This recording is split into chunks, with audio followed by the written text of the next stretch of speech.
বাংলাদেশিদের ভিসা কার্যক্রম স্থগিত হওয়ায় চরম ধসের মুখে পড়েছে পর্যটন নির্ভর কলকাতার অর্থনীতি ব্যবস্থা। ক্ষতির শিকার হয়েছে হাজার হাজার ব্যবসায়ী ও কর্মজীবী মানুষ। শহর জুড়ে সামগ্রিক ক্ষতির পরিমাণ ৫,০০০ কোটি রুপি ছাড়িয়েছে বলে দাবি করেছেন স্থানীয় ব্যবসায়ীরা। ভারতের শীর্ষ দৈনিক টাইমস অফ ইন্ডিয়ার এক অনুসন্ধানী প্রতিবেদনে উঠে এসেছে, শেখ হাসিনা সরকারের পতনের পর বাংলাদেশ ভারত কূটনৈতিক টানাপোড়েন শুরু হয়। এর প্রেক্ষিতে গত বছরের মাঝামাঝি সময় থেকে বাংলাদেশিদের ভিসা কার্যক্রম সীমিত করে দেয় নয়াদিল্লি। বর্তমানে কিছু জরুরি প্রয়োজনে সীমিত সংখ্যক ভিসা দেয়া হলেও তা একেবারেই অপ্রতুল। করোনা মহামারীর ধাক্কা সামলে উঠতে না উঠতেই এই ভিসা নিষেধাজ্ঞা ব্যবসায়ীদের জন্য আরেকটি বড় ধাক্কা হয়ে দাঁড়িয়েছে। যেসব রাস্তা একসময় বাংলাদেশি পর্যটকে মুখর থাকত, এখন সেখানে নেমে এসেছে নীরবতা। নিউ মার্কেট ও আশপাশের এলাকাগুলোতে পর্যটন, হোটেল, রেস্তোরাঁ, কারেন্সি এক্সচেঞ্জ, চিকিৎসা সেবা ও পরিবহন সব খাতেই দেখা দিয়েছে স্থবিরতা।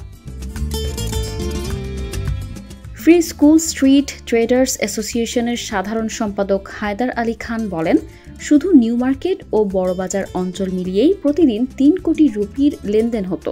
বর্তমানে সে লেনদেন প্রায় শূন্য। ক্ষতির পরিমাণ এখন পর্যন্ত ৫,০০০ কোটি রুপির কাছাকাছি। স্থানীয় পর্যটন ব্যবসায়ী প্রবীর বিশ্বাস জানান, আগে প্রতিদিন একাধিক বাসে বাংলাদেশি পর্যটক আসত, এখন টানা কয়েকদিনেও একজনেও দেখা যায় না। মার্কুইস স্ট্রিটের মুদ্রা বিনিময়ে ব্যবসায়ী মোহাম্মদ ইন্তেজার বলেন, আমরা পুরোপুরি বাংলাদেশি পর্যটকদের ওপর নির্ভরশীল ছিলাম, এখন বেঁচে থাকাই কঠিন হয়ে পড়েছে। রাধুনী রেস্তোরাঁর মালিক NC ভৌমিক বলেন, আমাদের বিক্রি এখন আগের তুলনায় 20% নেমে এসেছে। এভাবে চলতে থাকলে ব্যবসা চালিয়ে যাওয়া অসম্ভব হয়ে পড়বে। এই সংকট শুধু ব্যবসা প্রতিষ্ঠানেই নয়, চরম প্রভাব ফেলেছে পর্যটন নির্ভর আনুষ্ঠানিক খাতেও। হোটেল কর্মী, গাইড, রাঁধুনি, পরিবহন শ্রমিক সবার আয় বন্ধ হয়ে গেছে।